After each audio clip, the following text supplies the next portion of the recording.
say? Hey Jackson, what you doing? Learning colors.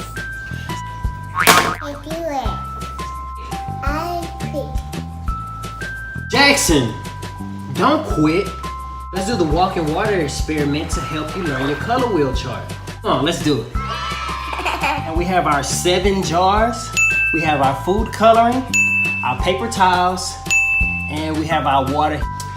Okay, first we're gonna take the water and we're gonna pour it in every other jar. So that means we're gonna skip one.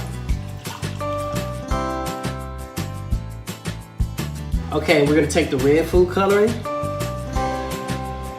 And here, Jackson, put it in the first jar.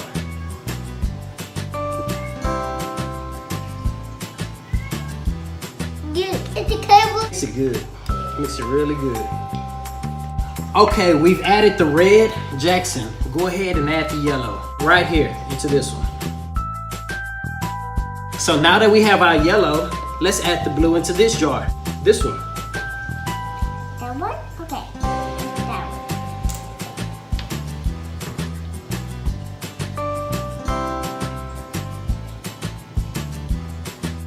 And we're gonna set them down in the glass like so.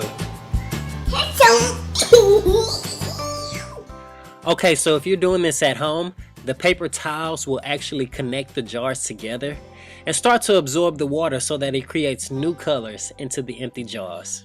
Pretty awesome.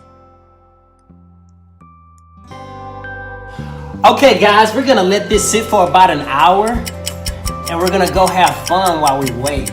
And then we'll come back and then we'll learn our primary and secondary colors. Let's do it.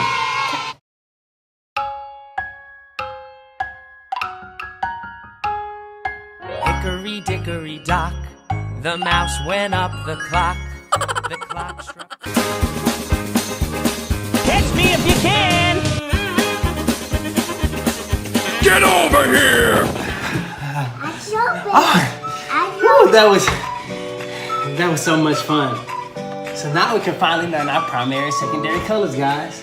Yeah! All right, we have red, which is a primary color, yellow, which is a primary color, and blue, which is also a primary color. So red and yellow makes what, guys? It's orange. That's correct. We have blue and yellow, which makes green. And what does blue and red makes, guys? Purple. Purple. Jackson, I think you've learned your primary and secondary colors. You now know the color wheel chart.